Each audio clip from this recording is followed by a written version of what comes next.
English के study point पे आज आप लोगों के लिए सेट नंबर 8 लाए हैं, जो बिहार शिक्षक से संबंधित है, कक्षा 6 to 8 का सामाजिक विज्ञान। तो देर ना करते हुए चलिए बनते हैं और बने रहे हमारे साथ वीडियो में। चलिए, पहला क्वेश्चन है जो आपका लैंग्वेज पेपर से है, इंग्लिश का। तो इंग्लिश कर लेते हैं क्योंकि 8 से 10 इंग्लिश रहता है और उसके हिंदी रहता है।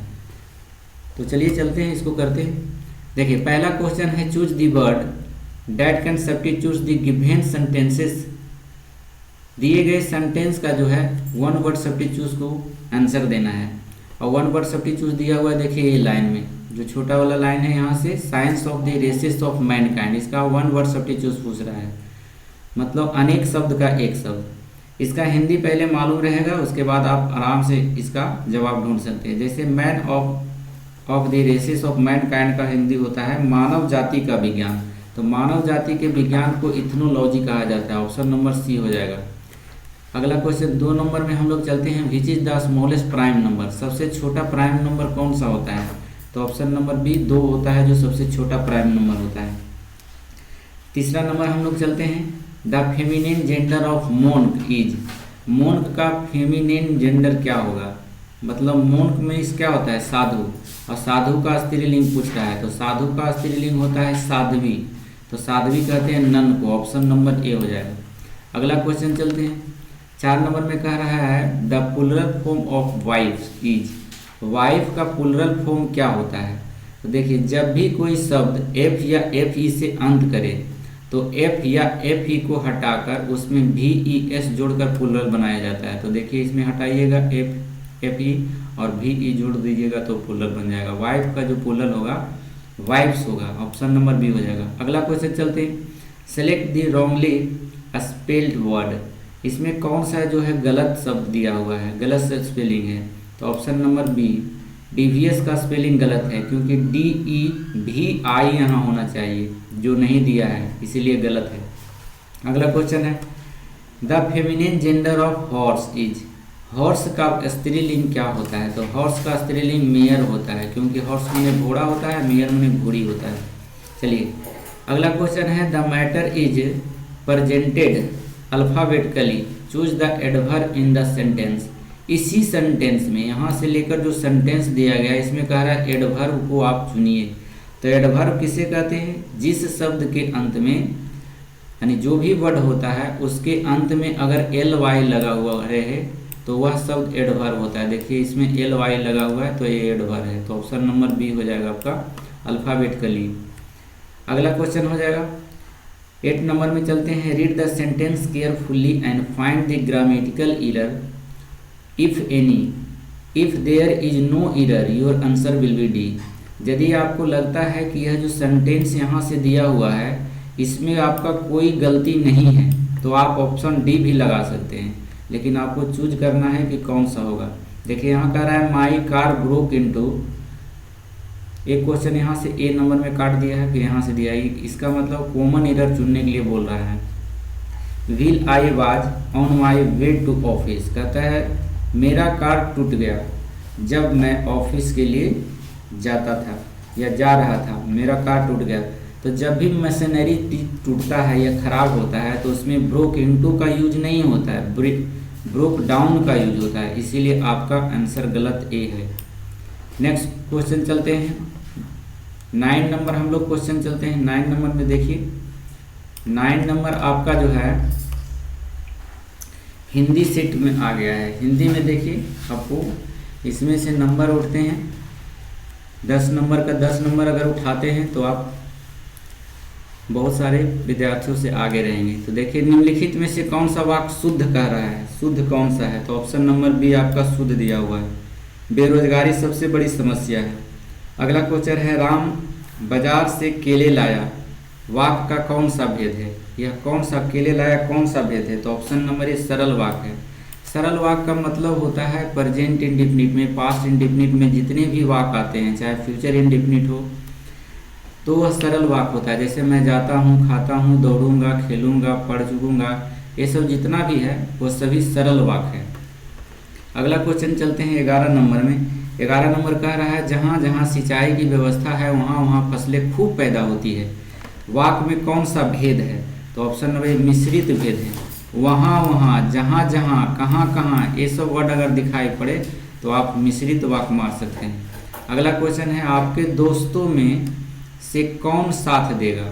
में रेखांकित पदबंध पहचानिए। ये जो रेड कलर का दिया हुआ इसमें पदबंध कह रहा है पहचानने के लिए, तो इसमें ऑप्शन बी हो जाएगा। सर्वनाम पदबंध दिया है, आपके दोस्त, तो यह आपका जो वर्ड है दिया हुआ ये सर्वनाम है। अगला क्वेश्चन चलते हैं 13 नंबर क्वेश्चन में, निम्नलिखित में से कौन सा शब्द देशज शब्द है? देशज शब्द मतलब अपना देश का शब्द, तो डोंगा ये अपना देश का शब्द है। कबूतर दाने चुगते हैं, वाक्य के रेखांकित शब्द के लिए उपयुक्त पर्यायवाची शब्द बताइए। तो कबूतर का पर्यायवाची शब्द कपोत होता है, कपोत बने कबूतर। अगला क्वेश्चन है, कर्म में तत्पर रहने वाला इस वाक्यांश के लिए एक शब्द ज्ञात करें।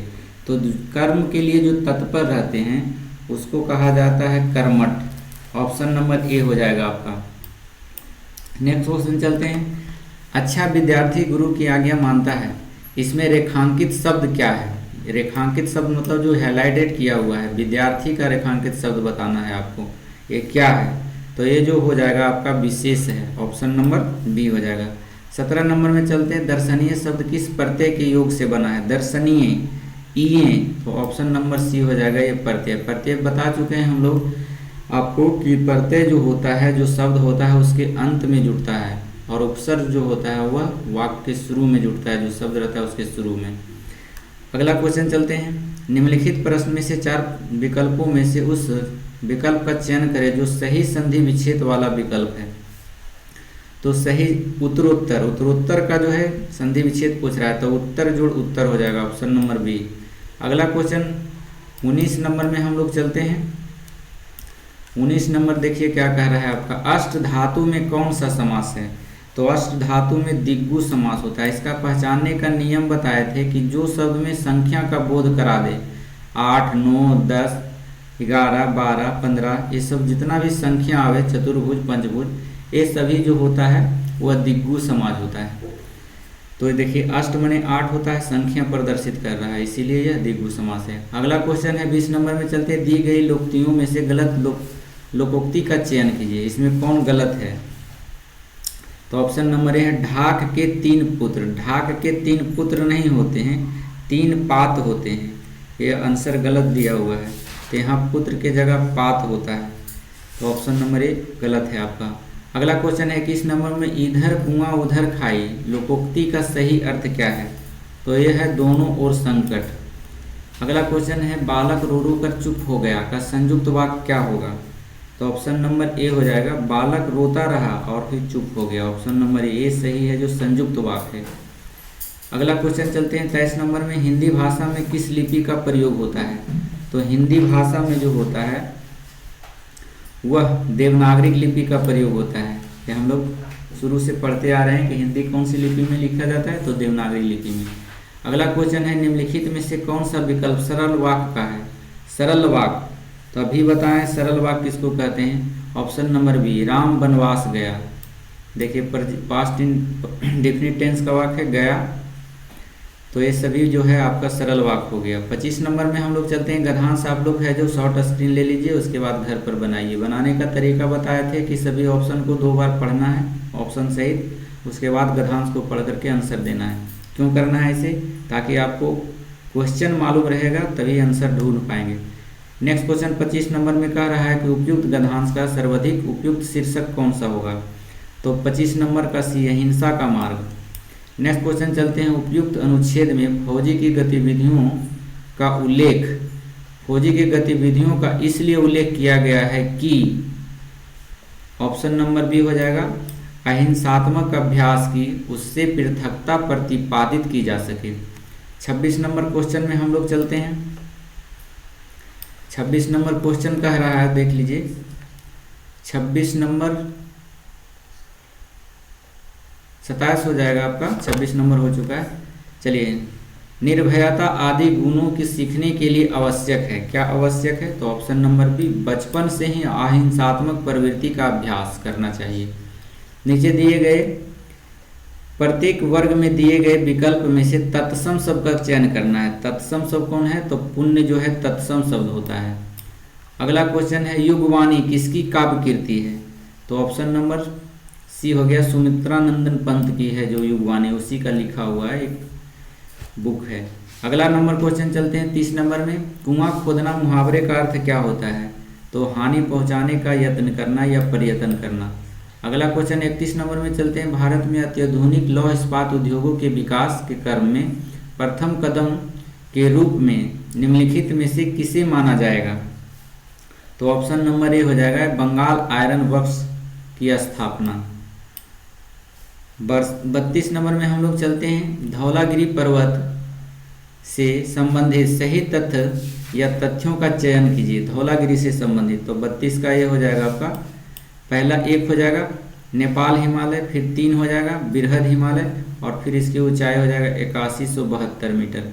तो ऑप्शन नंबर 1, 3, 5 हो जाएगा, ए नंबर ऑप्शन हो जाएगा। अगला क्वेश्चन चलते हैं, सेनकोट्टा गैप निम्नलिखित में से किन दो नगरों को जोड़ता है? तो सेनकोट्टा जो जोड़ता है इनमें से कोई नहीं, तो किसको जोड़ता है? तो सेनकोट्टा गैप जो है तमिलनाडु के मदुरै शहर तथा केरल के तिरुवनंतपुरम शहर को जोड़ता है। इसी से संबंधित पूछ देता है, थाल घाट दर्रा किसको जोड़ता है? तो मुंबई को नासिक से जोड़ता है। भोर घाट पूछ देता है, किसको जोड़ता है? तो मुंबई से पुणे को जोड़ता है। एक और पूछता है, पाल घाट दर्रा किसको जोड़ता है?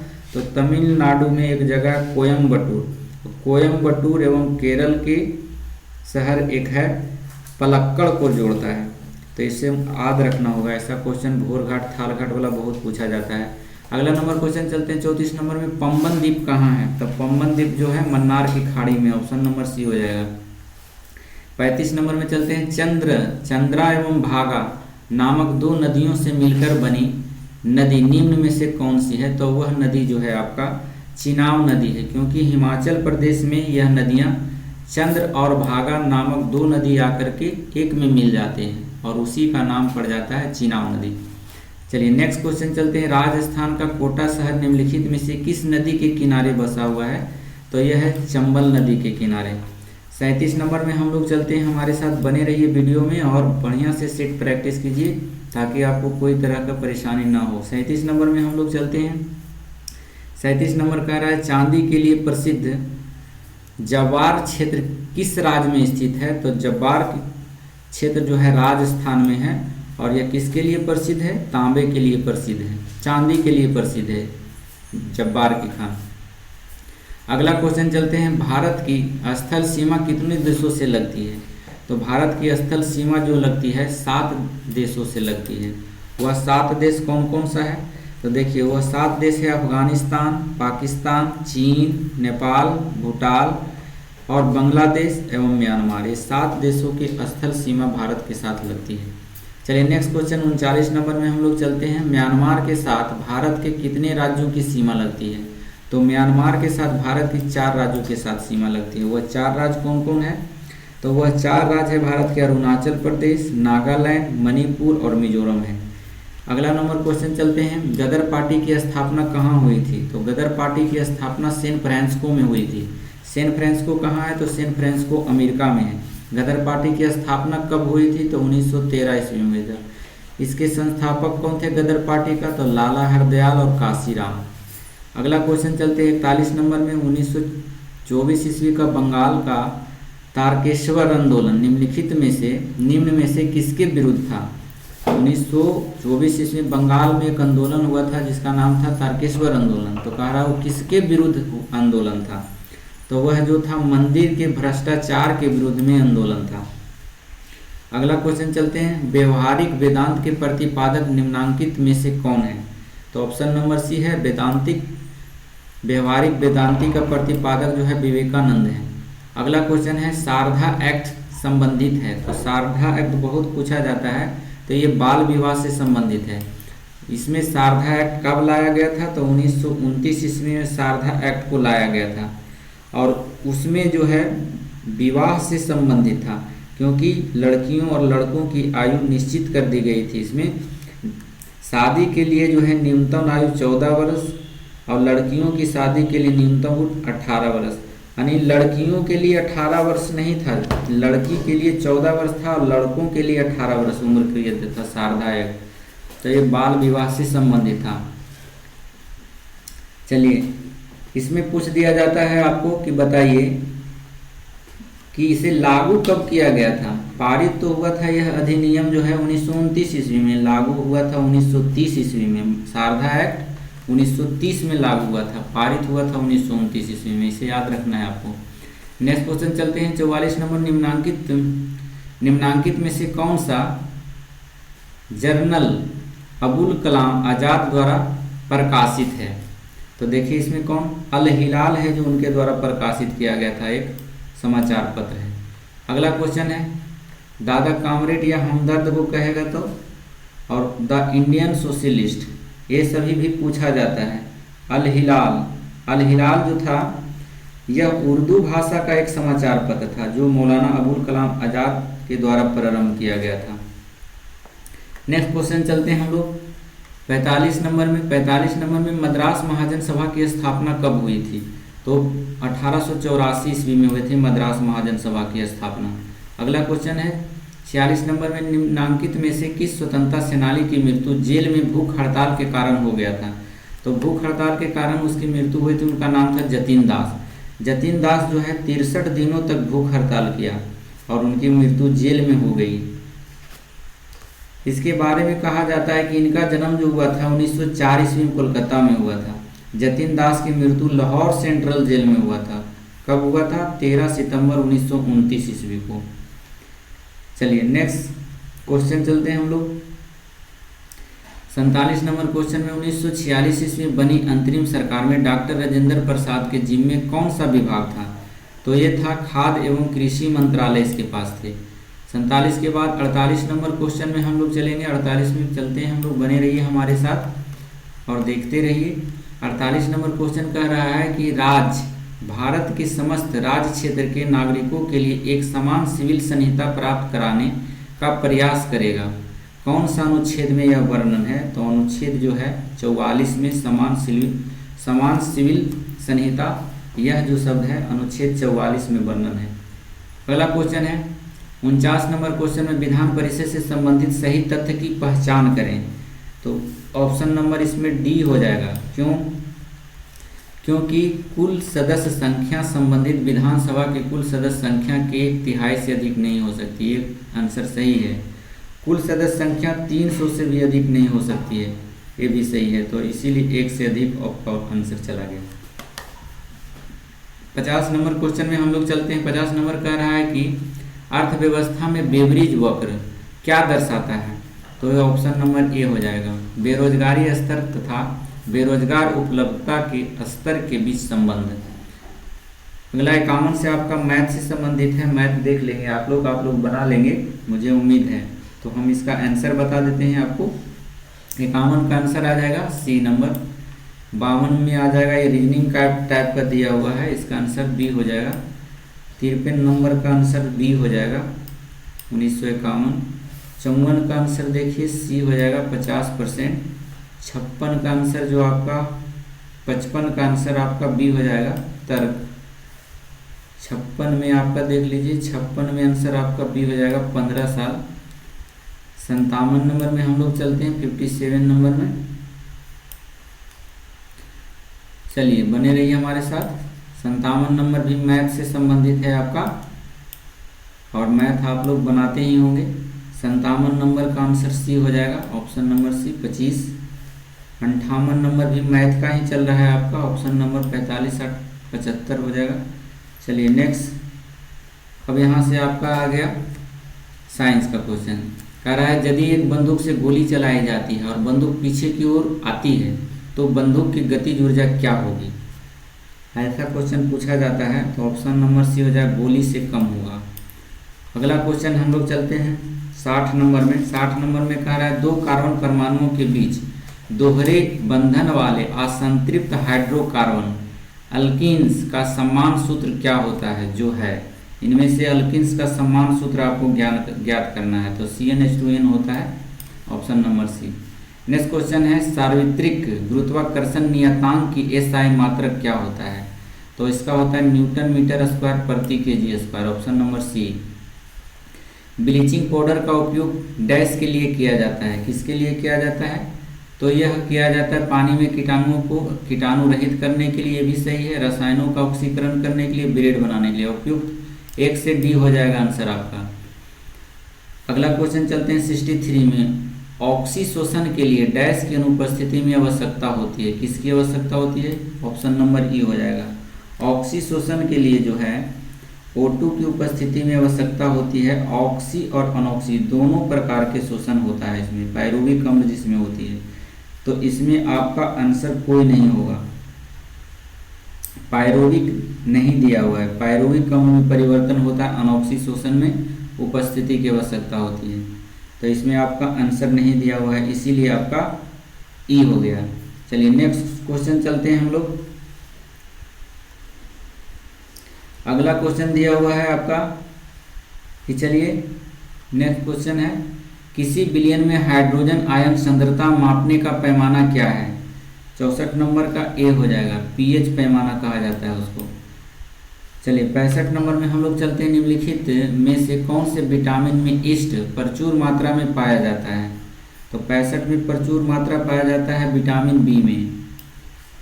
विटामिन ए में जो है गाजर में पाया जाता है, और विटामिन के अंडा वगैरह, मांस, कलेजी, ये सब वगैरह में पाया जाता है।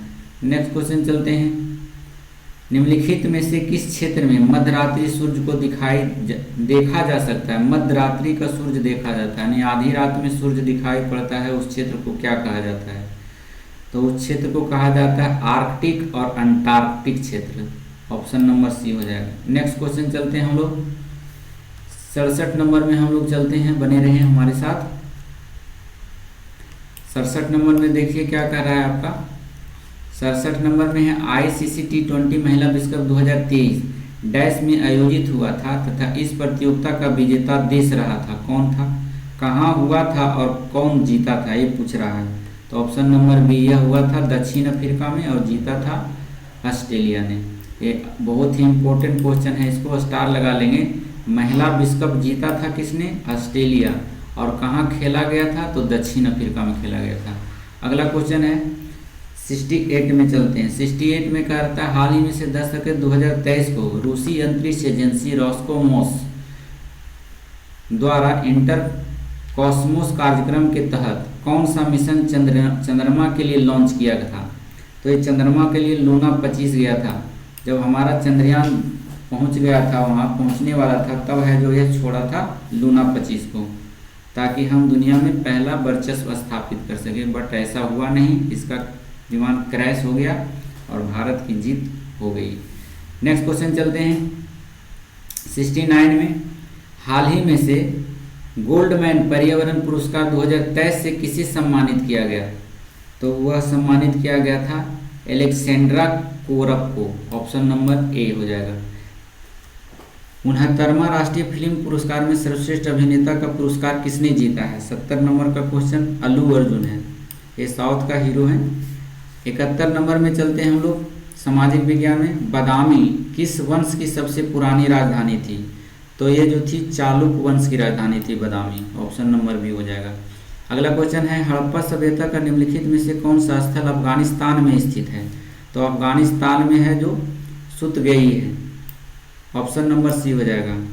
नेक्स्ट क्वेश्चन चलते हैं 73 नंबर में। निम्नलिखित में से कौन सा किला काकतीय राजवंश द्वारा बनाया गया?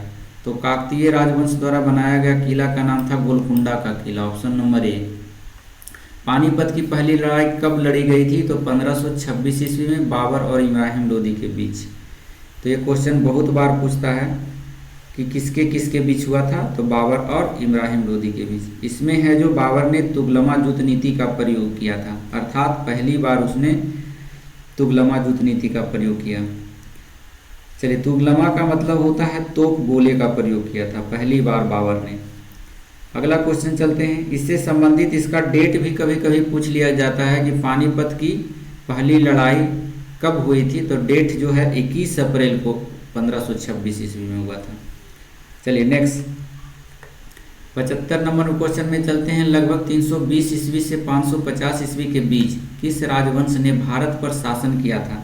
तो ऑप्शन नंबर गुप्त राजवंश। 76 नंबर में चलते हैं। निम्नलिखित में से कौन सा वेद संगीत से संबंधित है? तो संगीत से संबंधित जो है सामवेद है, तो सामवेद इसमें नहीं दिया हुआ है, ऑप्शन नंबर ई चला जाएगा। 77 नंबर क्वेश्चन में हम लोग चलते हैं। 77 नंबर देख लीजिए, कहता है प्रार्थना समाज के संस्थापक निम्नलिखित में से कौन थे? तो प्रार्थना समाज के संस्थापक आत्माराम पंडुरंग थे। चलिए इसमें और पूछ देता है कि प्रार्थना समाज की स्थापना कब हुई थी? तो 1867 ईस्वी में हुई थी।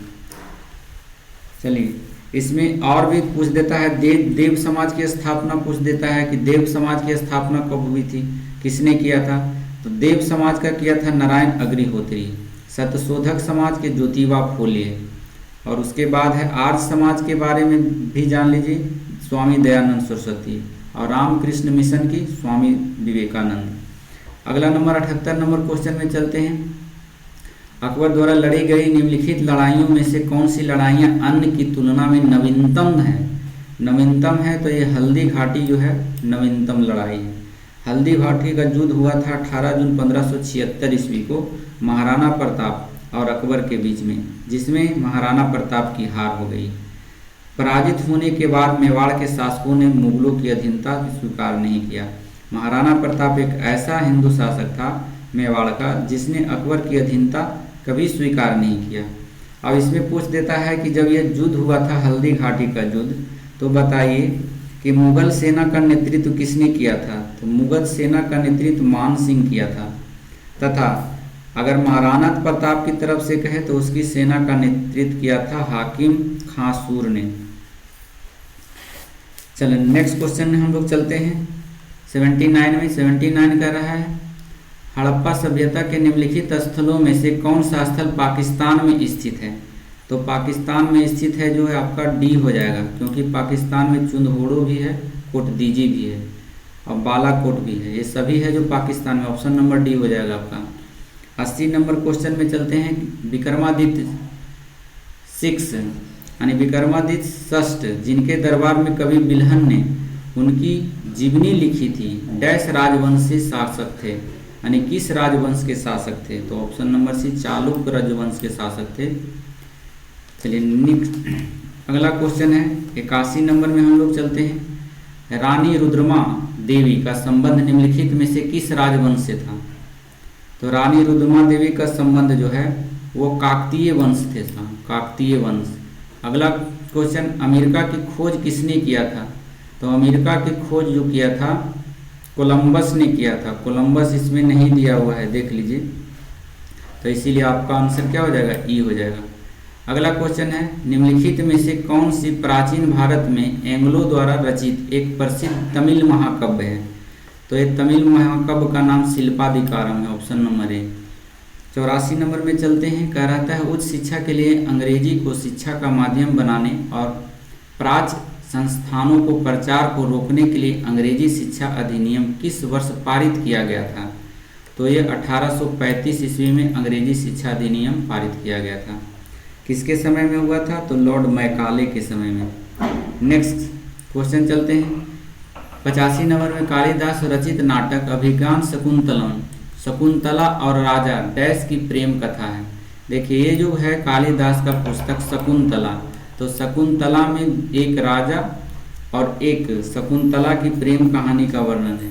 तो राजा के नाम बताना है, शकुंतला प्रेमिका का नाम दे दिया है इसमें, तो वह राजा का नाम आपको चूज करना है। तो वह राजा था, नाम था दुष्यंत। तो राजा दुष्यंत और शकुंतला के बीच प्रेम कथा का वर्णन है। 86 नंबर में चलते हैं हम लोग। औरंगजेब ने डैश में एक लंबी लड़ाई लड़ते हुए अपने साम्राज्य के सैन्य और वित्तीय संस्थानों को अधिकांशतः खर्च कर दिया। तो डैश में यहाँ भरना है आपको, 86 का ये हो जाता है दक्कन। औरंगजेब ने दक्कन में एक बहुत लंबी लड़ाई लड़ा था और उस लड़ाई में ढेर सारा पैसा को उसने क्या किया? खर्च कर दिया। अगला नंबर क्वेश्चन चलते हैं। 87 नंबर क्वेश्चन में हमारे साथ जुड़े रहिए और देखते रहिए वीडियो को, मुस्कुराते रहिए। चलिए देखिए यहाँ पर आपका 87 नंबर क्वेश्चन में है कि खिलजी और तुगलक शासकों ने सैन्य कमांडरों को क्षेत्रों का गवर्नर नियुक्त किया था। इन क्षेत्रों को किस नाम से जाना जाता था? तो इन क्षेत्रों को इक्ता नाम से जाना जाता था। अगला क्वेश्चन है, निम्नलिखित में से कौन सा समाचार पत्र राजा राम मोहन राय द्वारा शुरू किया गया था? तो राजा राम मोहन द्वारा शुरू किया गया समाचार पत्र संवाद कुवैती था, ऑप्शन नंबर ए। अमृत बाजार पत्रिका का शिशिर कुमार घोष था। अगला क्वेश्चन है, निम्नलिखित में से कौन अलाउद्दीन खिलजी के दरबारी कवि थे जिन्होंने प्रसिद्ध कविता हस्त बहिष्त लिखी थी? ये कविता का नाम है हस्त बहिष्त। तो हस्त बहिष्त का लेखक कुछ दिया है, कौन है? तो ऑप्शन नंबर बी, अमीर खुसरो। नेक्स्ट क्वेश्चन, अमीर खुसरो किसके दरबार में रहते थे? तो अलाउद्दीन खिलजी के दरबार में रहते थे। अगला क्वेश्चन चलते हैं, वियतनामी कम्युनिस्ट पार्टी के संस्थापक कौन थे? तो वियतनामी कम्युनिस्ट पार्टी के संस्थापक हो ची मिन्ह थे, यह चीन के थे। अगला क्वेश्चन चलते हैं, कोलेरू झील किस राज्य में स्थित है? तो कोलेरू झील जो है आंध्र प्रदेश में है और यह मीठे पानी का झील है। अगला क्वेश्चन चलते हैं हम लोग 92 नंबर में, निम्नलिखित में से कौन सा जलप्रपात गोवा राज्य में है? तो गोवा राज्य में जो है आपका दूध सागर जलप्रपात पूछ देगा कहाँ है, तो यह गोवा में है। विश्व का सबसे बड़ा डेल्टा निम्नलिखित में से कौन सा है? तो विश्व का सबसे बड़ा डेल्टा का नाम गंगा ब्रह्मपुत्र डेल्टा है। यह गंगा और ब्रह्मपुत्र नदी के पर बसा हुआ है बंगाल में, गंगा ब्रह्मपुत्र डेल्टा। चलिए नेक्स्ट क्वेश्चन चलते हैं, और यहीं पर एक सुंदरबन डेल्टा के नाम से भी जाना जाता है इसको, और वहाँ पर एक वृक्ष पाया जाता है जिसे सुंदरी वृक्ष भी कहा जाता है। नेक्स्ट क्वेश्चन चलते हैं 94 नंबर में, निम्नलिखित में से कौन सी एक उत्तर भारत में खरीफ फसल है और दक्षिण भारत में रबी फसल है? देखिए, एक ऐसा फसल है जो उत्तर भारत में खरीफ फसल और दक्षिण भारत में रबी फसल, वह फसल का नाम बताना है, तो वह तिल है। अगला क्वेश्चन चलते हैं हम लोग 95 नंबर में, कौन सी नदी उत्तरी मैदानों और नदी घाटियों में फैली हुई है और भारत के कुल क्षेत्रफल का लगभग 40% क्षेत्र को घेरे हुए हैं? तो यह ऑप्शन हो जाएगा जलोढ़ मिट्टी। ऐसे भी जलोढ़ मिट्टी भारत में सबसे अधिक पाया जाता है। 96 नंबर क्वेश्चन में चलते हैं, निम्नलिखित में से कौन सा हमारे सौरमंडल का बौना ग्रह है? तो बौना ग्रह देखिए, मेकटेक, गैनीमेड, कैलिस्टो, ये सभी बौना ग्रह है, इसीलिए आपका आंसर है जो मेकटेक जो है, माफ कीजिएगा, मेकटेक है जो बौना ग्रह है, और इसके साथ प्लूटो है। ये गैनीमेड कैलिस्टो नहीं होगा, ये मेकटेक आप आंसर कर लेंगे। चलिए 96 के बाद चलते हैं 97 नंबर क्वेश्चन में। हम लोग 97 नंबर में है कैसेराइट निम्नलिखित में से किस खनिज का अयस्क है? तो ये आंसर नंबर मैग्नीशियम का है, ऑप्शन नंबर ए हो जाएगा। अगला क्वेश्चन चलते हैं 98 नंबर में। हम लोग 98 में कह रहा है, निम्नलिखित में से कौन सी आर्द्र भूमि केरल में स्थित है? तो केरल में स्थित है सस्तम कोटा झील, यह आर्द्र भूमि है, वह केरल में है। चलिए 99 नंबर में चलते हैं, पाकिस्तान निम्नलिखित में से किस नदी पर डायमर भाषा नामक बांध निर्माण कर रहा है? डायमर भाषा नामक बांध का निर्माण कर रहा है, तो हो जाएगा सिंधु नदी पर बना रहा है। चलिए नेक्स्ट क्वेश्चन चलते हैं हम लोग 100 नंबर में, महादेव पहाड़ियाँ मुख्य रूप से किस राज्य में फैली हुई है? तो महादेव पहाड़ियाँ जो है मध्य प्रदेश में है। नेक्स्ट क्वेश्चन चलते हैं, निम्नलिखित में से कौन सी नदी नेपाल हिमालय से नहीं निकलती है? तो नहीं निकलती है वो नर्मदा नदी है। नर्मदा नदी जो है निकलती है कहाँ से? यह मैकाल पर्वत के अमरकंटक पट के पठार से निकलती है। चलिए नेक्स्ट क्वेश्चन है, अगला क्वेश्चन है, निम्नलिखित में से कौन भारत का सर्वोच्च यानी सबसे ऊंचा बांध है? तो भारत का सबसे ऊंचा बांध जो है आपका टिहरी बांध, यह उत्तराखंड में है। टिहरी बांध पूछ देगा कहाँ है? उत्तराखंड में, और भारत का सबसे ऊंचा बांध है। टिहरी बांध उत्तराखंड के गढ़वाल जिले में और भागीरथी और बिलांगना नदी के संगम पर है। तो बहुत क्वेश्चन पूछा जाता है कि बताइए कि टिहरी बांध किसके संगम पर बसा हुआ है? तो भागीरथी और बिलांगना नदी के संगम पर बसा हुआ है। अगला क्वेश्चन चलते हैं 103 नंबर में। हम लोग चलते हैं, चाय और कॉफ़ी डैश मिट्टी में उगाई जाती है, कौन से मिट्टी में इसका उत्पादन होता है? तो लेटेराइट मिट्टी में होता है इसका उत्पादन। लेटेराइट मिट्टी में और क्या होता है? कहवा भी होता है, रबड़ भी होता है, सिनाकोना भी होता है, काजू भी होता है, ये सभी होता है। लेटेराइट मिट्टी की बात करें तो यह राजमहल की पहाड़ियों में, सतपुड़ा, विंध्याचल, असम तथा मेघालय के कुछ क्षेत्रों में पाया जाता है। नेक्स्ट क्वेश्चन चलते हैं 104 नंबर में, निम्नलिखित में से कौन सा राज्य यमुना नदी के जल ग्रहण क्षेत्रों के अंतर्गत नहीं आता है? तो यह है पंजाब। पंजाब के क्षेत्र में नहीं बहती है यह जमुना नदी, बाकी राजस्थान हिमाचल प्रदेश में बहती है। अगला नंबर क्वेश्चन है 105 नंबर में। 105 नंबर में कह रहा है कि महासागर का उथला हिस्सा जो या 1 डिग्री या उससे ऊपर कम की औसत ढाल दर्शाता है, क्या कहलाता है? तो यह महाद्वीपीय ताक कहलाता है, ऑप्शन नंबर सी। नेक्स्ट, निम्नलिखित में से किस महासागर में टोरेस जलडमरूमध स्थित है? तो टोरेस जलडमरूमध कहाँ है स्थित है पूछ दिया है। तो यह जो स्थित है आपका ऑप्शन नंबर इनमें से कोई नहीं होगा। टोरेस जलडमरूमध जो स्थित है यह न्यू गिनी और ऑस्ट्रेलिया के बीच स्थित है। न्यू गिनी ऑस्ट्रेलिया के बीच, इसीलिए आपका आंसर ई चला गया। 106 नंबर के बाद 107वां नंबर में हम लोग चलते हैं, देख लीजिए 107 नंबर क्या कह रहा है। 107 नंबर आपका कह रहा है सरयू नदी किस नदी की सहायक नदी है? तो सरयू नदी जो है शारदा की सहायक नदी है। अगला क्वेश्चन चलते हैं हम लोग, भारत में पंजाब से निकलने वाली 5 नदियां पाकिस्तान में मिठनकोट में डैश नदी में मिल जाती है। तो मिठनकोट में कौन सी नदियां मिलती है? तो सिंधु नदियां मिलती है। सिंधु नदी जब बहती है पाकिस्तान में तो इधर से 5 नदियां भारत से होकर उसमें जाकर के मिलती है, इसीलिए पंजाब से निकलने वाली 5 नदियां होती है जो मिल जाती है सिंधु नदी में। अगला क्वेश्चन चलते हैं हम लोग, होगे नक्कल जलप्रपात किस राज्य में स्थित है? होगे नक्कल जलप्रपात पूछ दिया है किस? तो ये ऑप्शन तमिलनाडु में है। ऐसा डिफिकल्ट नेम तमिलनाडु ज़्यादा ऑप्शन होता है। नेक्स्ट क्वेश्चन चलते हैं, कदमबाद कदम नदी पर और डैश नदी के संगम पर स्थित है। तो ऑप्शन नंबर बी हो जाएगा, गोदावरी नदी के संगम पर स्थित है। अगला क्वेश्चन है, भारत के संविधान का कौन सा भाग संघ एवं राज्यों के बीच संबंधों से संबंधित है? तो ऑप्शन नंबर सी भाग 11। चलिए अगला क्वेश्चन है, भारतीय संविधान में संशोधन का प्रस्ताव निम्नलिखित में से किस देश के संविधान से लिया गया है? तो यह जो लिया गया है दक्षिण अफ्रीका से। अगर हम अपने कॉन्स्टिट्यूशन में कोई संशोधन करते हैं तो यह संशोधन शब्द जो लिया गया है दक्षिण अफ्रीका से लिया गया है। अगला क्वेश्चन है, भारतीय संविधान का अनुच्छेद 21 किससे संबंधित है? तो यह जो है जीवन का अधिकार, जीवन के अधिकार किस अनुच्छेद में है? तो अनुच्छेद 21 में है।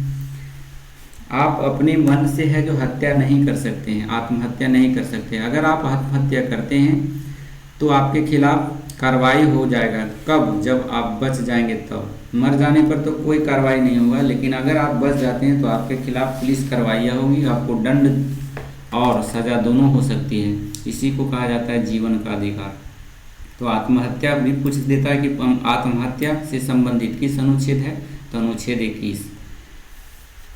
14 नंबर क्वेश्चन में चलते हैं, 16वीं लोकसभा के प्रोटेम स्पीकर कौन थे? तो 16वीं के थे कमलनाथ। नेक्स्ट क्वेश्चन चलते हैं, भारतीय संविधान के अनुसार संघ लोक सेवा आयोग के सदस्य 6 वर्ष की अवधि के लिए या डैश वर्ष की अवधि पूरी होने तक अपने पद पर रहता है। तो ऑप्शन नंबर 65 वर्ष। अगला क्वेश्चन है, संविधान के अनुच्छेद 280 के तहत भारत के वित्त आयोग का गठन डैश द्वारा किया जाता है। मतलब वित्त आयोग का गठन कौन करता है? डायरेक्ट क्वेश्चन पूछना चाहिए, लेकिन घुरा के पूछ दिया है। तो ऑप्शन नंबर हो जाएगा बी, राष्ट्रपति। वित्त आयोग का गठन जो है राष्ट्रपति करता है। किस अनुच्छेद के तहत? 280 के तहत। चलिए नेक्स्ट क्वेश्चन चलते हैं हम लोग। 116 के बाद 117 नंबर क्वेश्चन में हम लोग चलेंगे।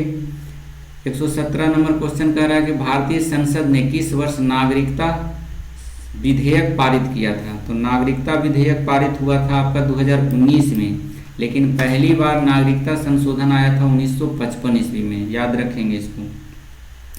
नेक्स्ट क्वेश्चन चलते हैं 118 नंबर में, भारतीय संविधान के अनुच्छेद 80 के अनुसार राज्यसभा के सदस्यों की कुल संख्या डैश से अधिक नहीं हो सकती है।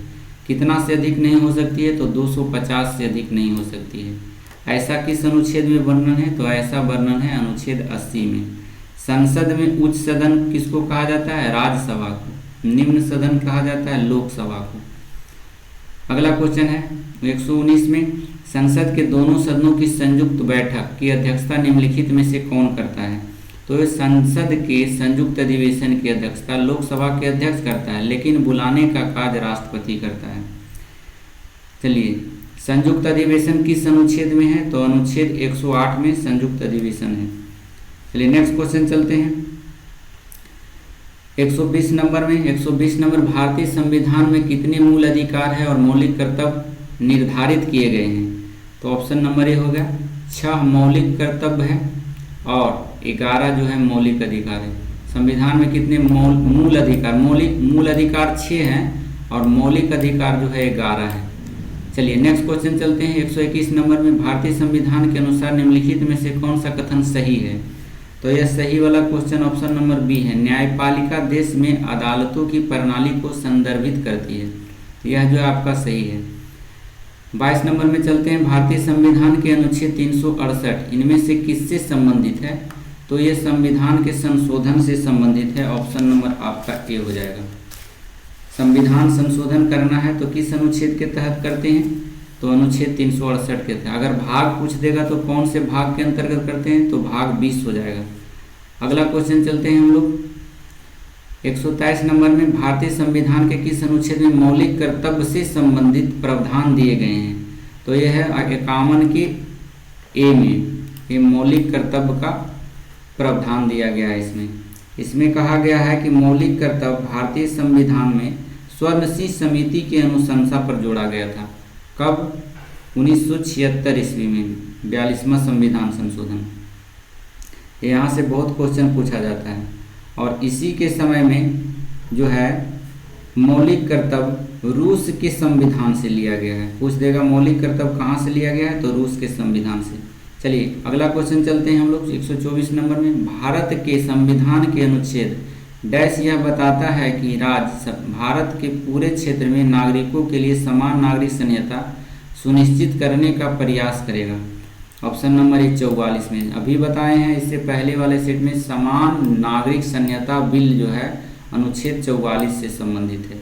अगला क्वेश्चन है, निम्नलिखित में से कौन राष्ट्रीय आपदा प्रबंधन प्राधिकरण का पदेन अध्यक्ष होता है? तो ऑप्शन नंबर इसमें से कोई नहीं होता है, क्योंकि आपदा प्रबंधन का प्राधिकरण का पदेन अध्यक्ष जो है भारत के प्रधानमंत्री होता है। इसमें प्रधानमंत्री नहीं दिया हुआ है, इसलिए आपका आंसर क्या हो जाएगा? ई हो जाएगा। चलिए नेक्स्ट क्वेश्चन हम लोग चलते हैं। अगला क्वेश्चन आपका दिया हुआ 126 में। चलिए, भारतीय संविधान का कौन सा अनुच्छेद सहकारी समितियों से संवर्धन से संबंधित है? तो 126 का आपका हो जाएगा बी आंसर हो जाएगा, 43 के बी। अगला क्वेश्चन चलते हैं 127 नंबर में हम लोग, भारतीय संविधान के 44वें संशोधन अधिनियम 1978 के तहत निम्नलिखित में से कौन सा एक मौलिक अधिकार नहीं है? तो यह संपत्ति का अधिकार मौलिक अधिकार नहीं है, इसे हटा करके अब विधिक अधिकार कर दिया या कानूनी अधिकार कर दिया है। बाकी शोषण के अधिकार, समानता का अधिकार, ये जो है मौलिक अधिकार है। चलिए नेक्स्ट क्वेश्चन चलते हैं हम लोग 128वें संविधान की प्रस्तावना में से इनमें से कौन सा शब्द भारत को पूर्ण राजनीतिक स्वतंत्रता और सर्वोच्च शक्ति वाले देश के रूप में वर्णित करता है? तो ऑप्शन नंबर सी हो जाएगा संप्रभुता। नेक्स्ट क्वेश्चन चलते हैं, भारत के संविधान के अनुच्छेद 76 किससे संबंधित है? तो 76 जो है भारत के महान्यायवादी से संबंधित है। भारत के महान्यायवादी का पद एक संवैधानिक पद होता है, इसका दूसरा नाम अटर्नी जनरल भी है और इसकी नियुक्ति राष्ट्रपति के द्वारा होता है। महान्यायवादी के कार्यकाल को संविधान द्वारा निश्चित नहीं किया गया है, ध्यान रखिएगा, यह राष्ट्रपति के मन पर है कि कब तक इनको रखना है। संविधान में इसके कार्यकाल के कोई वर्णन नहीं है। अगला नंबर है 130 नंबर में चलते हैं। 130 नंबर में कह रहा है कि संसद के सदनों द्वारा एकल या संयुक्त अधिवेशन में पारित होने के बाद प्रत्येक विधेयक डैश की सहमति के लिए उनके समक्ष प्रस्तुत किया जाता है। तो ये हो जाएगा राष्ट्रपति। कोई भी अगर विधेयक बनाना है तो बिना राष्ट्रपति के अप्रूवल के यह नहीं बनेगा, इसे आप अप्रूवल जब राष्ट्रपति दे देते हैं तब है जो वह अधिनियम बन जाता है, कानून बन जाता है। नेक्स्ट क्वेश्चन चलते हैं हम लोग 131 नंबर में। 131 नंबर कह रहा है भारत की निम्नलिखित में से कौन सी वित्तीय संस्था निवेशकों के हितों की रक्षा करती है और शेयर बाजार के माध्यमों के कामकाज को सुगम बनाती है? तो यह बी आंसर हो जाएगा, भारतीय प्रतिभूति और विनिमय बोर्ड, जिसको शॉर्ट में आप सेबी कहते हैं। सेबी का फुल फॉर्म पूछ दिया जाता है, secretary exchange board of India. इसकी स्थापना पूछता है कब हुई है, तो 12 अप्रैल 1988 ईस्वी को हुई है। अगला क्वेश्चन चलते हैं। नेक्स्ट क्वेश्चन है 132 में, उपभोक्ता संरक्षण अधिनियम 1986 ईस्वी के अनुसार यदि दावे का मूल्य डैश तक है तो जिला उपभोक्ता विवाद निवारण मंच में शिकायत दर्ज की जा सकती है। तो ऑप्शन नंबर सी हो जाएगा, 20 लाख रुपये तक का अगर है यह दावा मूल्य तो आप जिला में जा कर के आप शिकायत कर सकते हैं। अगला क्वेश्चन है, वे अस्थियां जो 12 महीने की अवधि के लिए अवमानक श्रेणी में बनी रहती है उसके बैंक द्वारा डैश आस्ति के रूप में वर्गीकृत किया जाता है। ऑप्शन नंबर सी, संदिग्ध। 134 नंबर में हम लोग चलते हैं। 134 नंबर कह रहा है कि अर्थशास्त्र के संदर्भ में ईपीएफ में पी का क्या अर्थ होता है?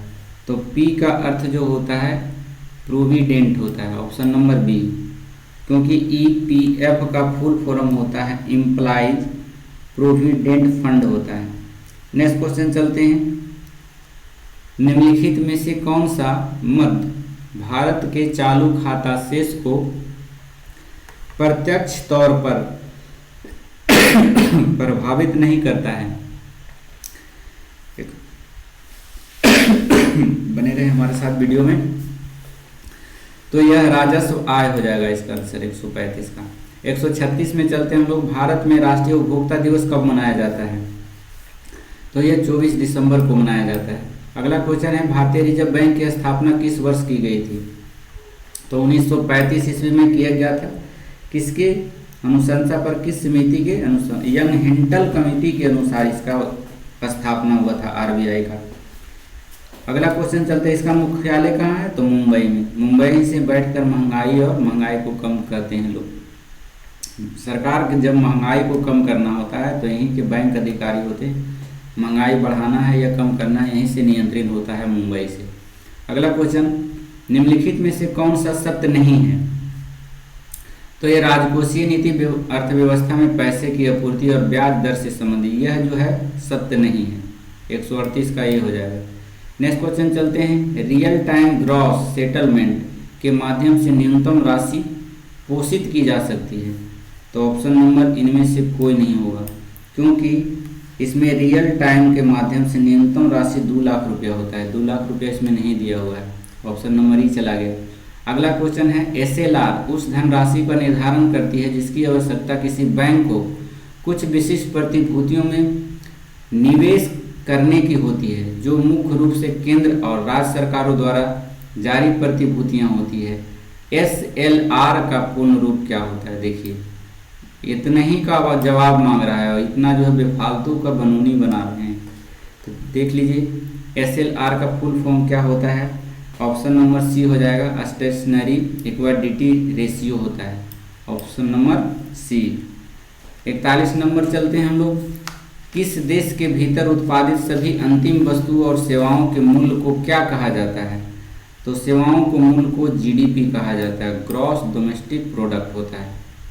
नेक्स्ट क्वेश्चन चलते हैं 142 में, भारतीय जीवन बीमा निगम अधिनियम संसद द्वारा डैश में पारित किया गया था। कब पारित किया गया था? तो 1956 ईस्वी में। जीवन बीमा कहते हैं एलआईसी को, तो एलआईसी की स्थापना जो हुआ था 1956 में हुआ था। अगला नंबर क्वेश्चन चलते हैं 43 नंबर क्वेश्चन में हम लोग, बने रहे हमारे साथ। 43 नंबर में 43 नंबर कह रहा है कि जनता द्वारा मुद्रा के रूप में अपने पास रखे गए धन और उसके द्वारा बैंक जमा धन के अनुपात को क्या कहते हैं? तो इसको कहा जाता है मुद्रा जमा अनुपात, ऑप्शन नंबर ए। नेक्स्ट क्वेश्चन चलते हैं, निम्न में से किसे व्यष्टि अर्थशास्त्र के जनक के रूप में जाना जाता है? तो व्यष्टि अर्थशास्त्र के जनक अल्फ्रेड मार्शल को कहा जाता है, option number C. Next 1, one nation one tax one market के लक्ष्य को प्राप्त करने के लिए भारत सरकार इनमें से कौन सा कर पेश किया गया था? तो 145 का सी हो जाएगा, वस्तु एवं सेवा कर, ऑप्शन नंबर सी हो जाएगा। अच्छा, इसमें जो है कर जो प्रतिशत में व्यक्त किया गया है वस्तु एवं सेवा के तहत, वह कर कितना कितना परसेंट पर लेता है ये भी पूछ देता है। तो 0%, 5%, 12%, 18% और मैक्सिमम 28% है। नेक्स्ट क्वेश्चन चलते हैं हम लोग। विनिमय नियंत्रण के लिए वैधानिक शक्ति डैश के विदेशी मुद्रा विनिमय अधिनियम फेरा द्वारा प्रदान की गई है, जिसे बाद में एक अधिक व्यापक विदेशी मुद्रा विनिमय अधिनियम 1973 द्वारा प्रतिस्थापित किया गया था। तो यह ऑप्शन नंबर बी हो जाएगा, 1963 ईस्वी में यह अधिनियम आया था। अगला क्वेश्चन है, भारत का पहला आर्थिक सर्वेक्षण प्रस्तुत किया गया था। कब प्रस्तुत हुआ था आर्थिक सर्वेक्षण? तो प्रस्तुत हुआ था आपको 1950-51 में पहली बार आर्थिक सर्वेक्षण प्रस्तुत हुआ था। अगला क्वेश्चन चलते हैं 148 नंबर में हम लोग। जब सरकार करों की कम करती है, यानी करों की दर कम करती है, तो सरकारी व्यय को बढ़ाती है, तो इस प्रकार के राजकोषीय नीति क्या कहलाती है? फिर से सुन लीजिए। जब सरकार करों की कमी करती है, माने कम करती है, और सरकारी व्यय को बढ़ाती है, तो इस प्रकार की राजकोषीय नीति क्या कहलाती है? तो इसे कहते हैं विस्तारवादी राजकोषीय नीति। अगला नंबर क्वेश्चन है, केलकर समिति 2015 में डैश से संबंधित है। किससे संबंधित है? तो यह है ऑप्शन रचनात्मक विकास के पीपीपी मॉडल से संबंधित है। अब अंतिम क्वेश्चन है कि भारतीय रिजर्व बैंक ने नवंबर 2020 में किस बैंक के स्थगन का प्रस्ताव रखा था? तो ये रखा था लक्ष्मी विलास बैंक का, ऑप्शन नंबर सी। तो इसी के साथ आपका 150 नंबर का क्वेश्चन आज समाप्त हो गया है। बने रहिए हमारे साथ और जुड़े रहे। अगर आपको वीडियो हमारा अच्छा लगता है तो कृपया करके इसे लाइक कर देंगे, अपने दोस्तों के पास शेयर कर देंगे, ताकि हमें और मोटिवेशन मिले और हम अपना सेट और अच्छे तरीके से आपको प्रोवाइड करें। तो चलिए जुड़े रहिएगा हमारे साथ और शेयर करते रहिएगा। Thank you so much. जय हिंद, जय भारत।